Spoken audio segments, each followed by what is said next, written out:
Hey guys, back here with Tua for another video.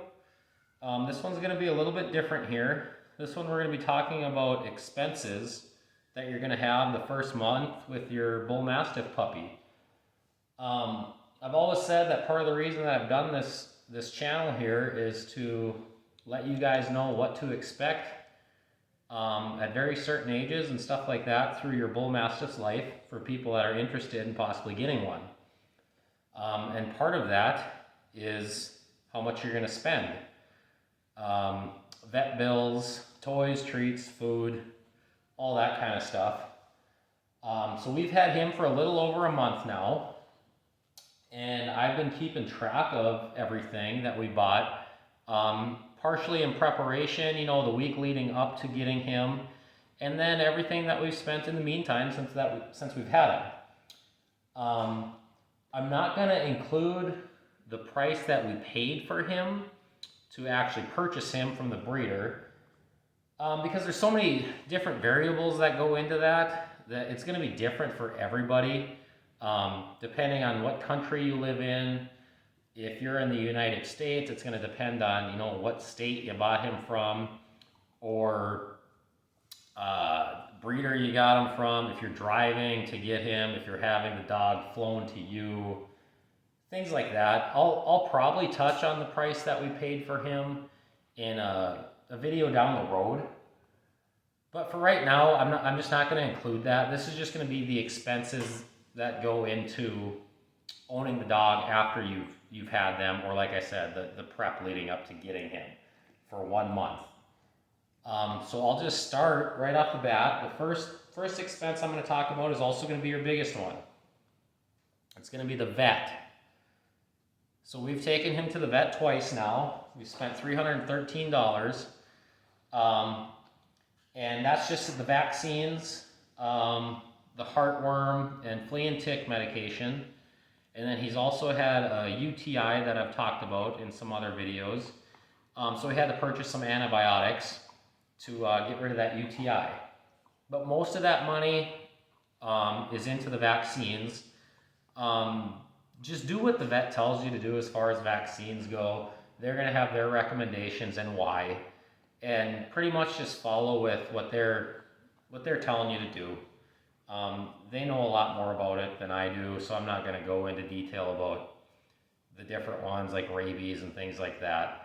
Just do what they recommend at the time they recommend to do it, and that's probably for the best. The second expense that I'll talk about here is food. We've spent $90 in food up to this point. We just purchased our second bag. That's probably going to be your biggest expense besides vet bills, as time goes on. And in the first month, I believe that was our second biggest expense in the first month also. The next one would be toys and treats. So we spent $50 on those. His rope here and his little octopus here that we have. Most of it we bought before we got him. I think we bought one or two after we got him. But that's kind of an expense that you could go crazy on if you want. We tend to stay more towards the conservative side as far as toys and stuff go. But yeah, that's pretty much an infinite amount that you guys can spend on that. Another thing that we got, elevated dog bowls. We spent $35 on those, or just dog bowls in general. We just were able to start using the elevation part of his dog bowls because he's finally tall enough. And I really like the elevation dog bowls for these bigger dogs because it helps with when they're eating, instead of having to bend over so far to eat and it just seems uncomfortable, it basically brings the dog bowls up to chest level. Be kind of similar if you were trying to eat off of the floor versus when you eat dinner sitting at a table. It's just much more comfortable when it's at your chest.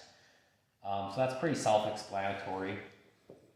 Next thing, we bought a dog bed for him, $30. That's actually on the cheaper end. We found one that was on sale just by chance, basically.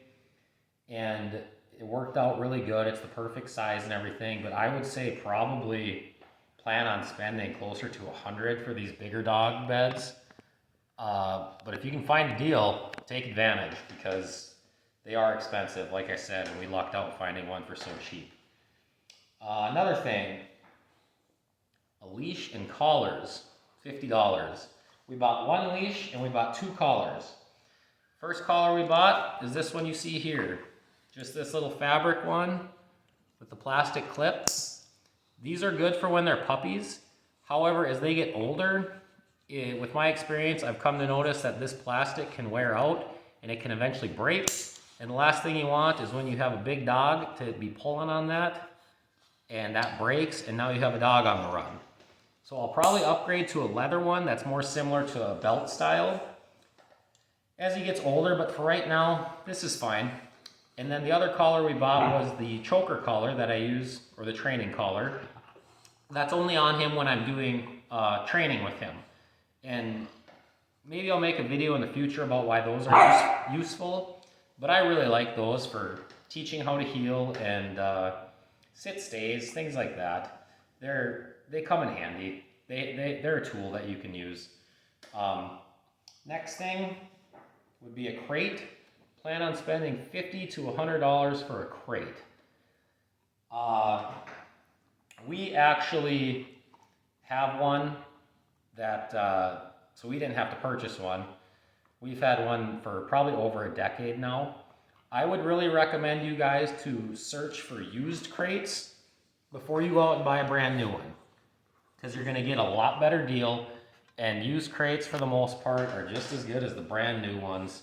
There's no reason to go out and buy a brand new one unless you just want to, then go ahead, but you're going to save yourself a lot more money buying a used one, and all you got to do is clean it up. I mean, as long as it's functional and, you know, physically in good shape, not broke, there's no reason to really buy a brand new one. Like I said, the one we have for Tua now, we've had for over a decade, and it's still in good shape. We've taken care of it. I mean, unless you're really rough with the thing or your dog is really rough with the thing, it's going to be fine. So I just included that into the total expense here at $100.